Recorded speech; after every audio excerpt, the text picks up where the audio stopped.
मनमानी ऋण दिन पाइन्छ र मनमानी असुली गर्न पाइन्छ? यो देशमा विधिको शासन होइन, यो देशमा कानुन छ कि छैन?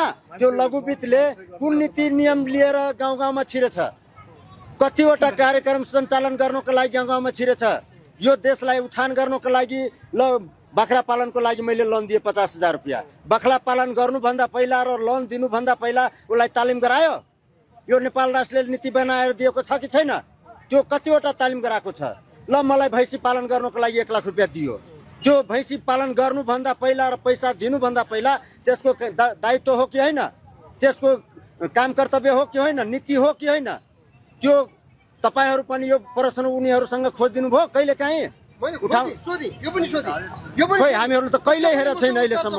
यसको भर्खर म तपाईलाई अहिले भिडियो बनाउनु छ मेरो सब्सक्राइब तपाईले हेर्नु होला फलो गरेर। आज मैले सोधेको तपाईहरुलाई यो प्रश्न गर्दाखेरि मलाई उहाँले के भन्नुभयो भने उहाँहरूले दिनी भनेको गाउँका मान्छेलाई बिना धितो है, बिना धितो ऋण दिएको हो, कुनै पनि धितो राखेर दिएको होइन थोरै पैसा। मैले 20,000 बाट सुरु गरेँ, म बढाउँदै गएँ। मैले कुनै तालिम पनि लिएको छैन, मैले केही पनि गरेको छैन। मैले 2टा बुङ्गुरबाट सुरु गरेको, अहिले मसँग 100 बुङ्गुर छन्। लगभग मैले त्यही बुङ्गुर चाहिँ पालन गरेर आज मैले झापामा त्यही झापामा पनि 11 कट्ठा जग्गा पनि किने र आज मसँग 100 बुङ्गुर पनि छन्। जो अल्छी छन् तिनीहरू रोडमा छन्, जो झाँगारिएको मान्छे छ तिनीहरू अहिले पनि उद्यमी छन्।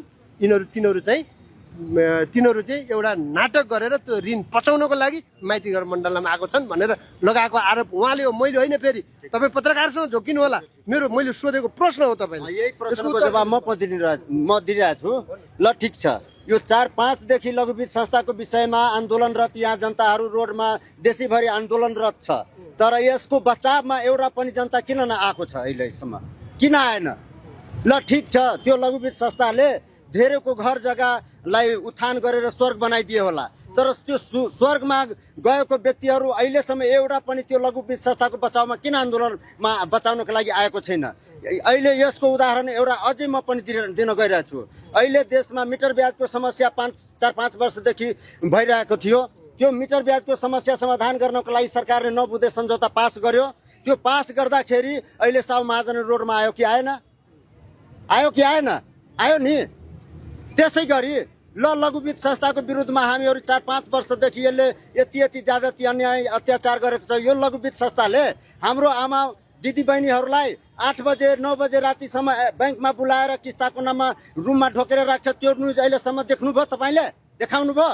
म एउटा कुरा तपाईँलाई सोधेँ, फेरि अर्को एउटा जवाब दिएँ नि मैले।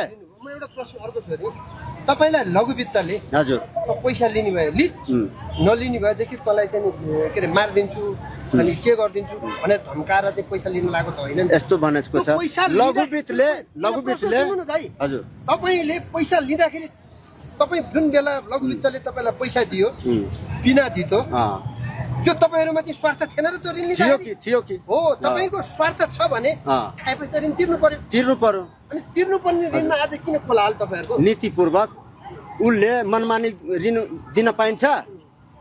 मनमानी ऋण दिन पाइन्छ र मनमानी असुली गर्न पाइन्छ? यो देशमा विधिको शासन होइन, यो देशमा कानुन छ कि छैन? ल मसँग मैले भ्रष्टाचार गरेर अर्बौं पैसा कमाएँ। त्यो भ्रष्टाचार गरेको पैसा म पनि ब्ल्याक मनीलाई व्हाइट मनी गराउनको लागि त्यतिकै दिन्छु, असुलले दिन्छु र उसँग सही सिफारिस सबै गराउँछु। कसले मान्दैन? त्यो धेरै जस्तो छ। त्यसलाई राज्यले छानबिन गर्ने किन गर्ने? बनाउनको लागि जुन लघुवित्त खडा गरिएको छ नि, त्यो त काङ्ग्रेस एमाले माओवादीको पालामा हो, रासोपाले त खडा गरेको होइन। अनि आज तपाईँहरू रासोपालाई किन ब्लेम लगाइरहनु? सरकारमा को छैन? सरकारसँग मागेको नि हामीहरू। यो रवि लामी छानेज्यूसँग मागेको होइन, बालेनसँग प्रश्न मागेको होइन। हाम्रो देशमा जुन सरकारमा जान्छ, जुन सरकार चलाउँछ, जुन देश चलाउँछ, हामीहरू त्यहाँसँग माग्ने हो नि। त्यो कुरा भनिरहेको छु नि। हामीहरू सरकारसँग हाम्रो माग छ, सरकारसँग हामीहरूको एजेन्डा छ। भनेपछि तपाईँको यो अहिले चाहिँ तपाईँहरू चाहिँ अहिले जुन बसिरहनु भएको छ, तपाईँको स्वार्थले ऋण लिनुभयो। अनि मैले अर्को प्रश्न पनि गरेँ, यहाँ तपाईँहरूको एउटा अर्को भनाइ थियो, त्यही भनाइलाई मैले त्यो पुरस्कृत महिलालाई प्रश्न गरेँ। लघुवित्तले ऋण दिँदाखेरि 1 लाख रुपियाँ ऋण दियो भने 20,000 रुपियाँ काटेर राख्थ्यो रे, ब्याज 24% लिन्थ्यो रे। अनि त्यसपछि त्यहाँ चाहिँ तपाईँको 1 लाख लिनेको 2 लाख भएको छ रे, 2 लाख लिनेको 4 लाख भएको छ रे। सिधै ठगी धन्दा छ अरे लघुवित्तको भनेर उहाँहरूले बिलिभ लगाउनु भएको छ। तपाईँ पुरस्कृत भएर हौसित हुनु भएको छ।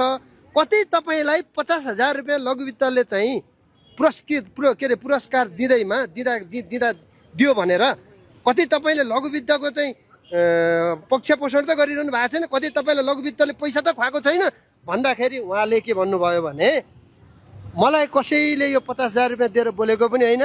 आज म जुन ठाउँमा छु यदि त्यो घर घरमा लघुवित्त नगएको भए आज म कुनै एक ठाउँमा होटेलमा भाडा माझेर बसिरहेको हुन्थेँ। आज म करोडपति, मलाई लघुवित्तले बनायो भन्नुभयो क्या उहाँले। ठिक छ, हुन पनि सक्छ। यो देशमा 90वटा 55वटा 60वटा हजारौँवटा लघुवित्त संस्था सहकारी संस्था छन्। अब यतिमा अब 100सँग तुलना गर्दाखेरि 1%ले यदि यस्तो लाभ प्राप्त गर्यो भने 99% मर्दिने हो। त्यसैलाई भजाएर खाने, 99%लाई मार्दिने, 1%लाई उदाहरण बनाएर पुरै देशलाई लुटी खाने, जनतालाई उठीपास गराउने, त्यसलाई छानबिन हुनु पर्यो नि। हामीहरूले के भनिरहेको छु, हामीहरूले तिरेका छौँ, तर राज्यको नीति जुन छ, नेपाल राष्ट्र ब्याङ्कको जुन नीति छ, त्यो नीति तहत उसलाई कारबाही गर्ने कि नगर्ने, छानबिन गर्ने कि नगर्ने, ल मैले माने, मैले स्वार्थको लागि मैले माने भन्ने प्रुफ छ तपाईँसँग? हजुर, तपाईँले कति लिनुभएको थियो पैसा ल भन्नुहोस् त? मैले 3 लाख रुपियाँ लिएँ। 3 लाख मेरो मिल्दैन। कति तिर्नुभयो तपाईँले? 3 लाखको सट्टामा मैले 4.5 लाख रुपियाँ उसलाई तिरिसकेँ। 4.5 लाख? हजुर।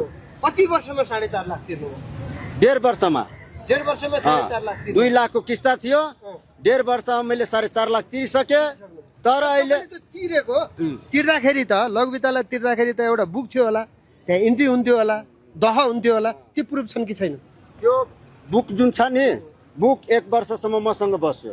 त्यसपछि के भने, ल यो बुक दिनु, म चढाएर मैले स्टेटमेन्ट मागेँ कि खै कति मैले जम्मा गरेछु, त्यो बुकमा सबै चढाइदिनु मलाई। सिग्नेचर त्यहाँ के हुन्छ भने गाउँमा त्यो बुकमा चढाउँदैन, त्यो बुक हुन्छ लोन लिने बेलामा तपाईँले दिन्छ, सिग्नेचर गरेर कति लोन लियो त्यो पनि हुन्छ, कतिमा हुँदैन।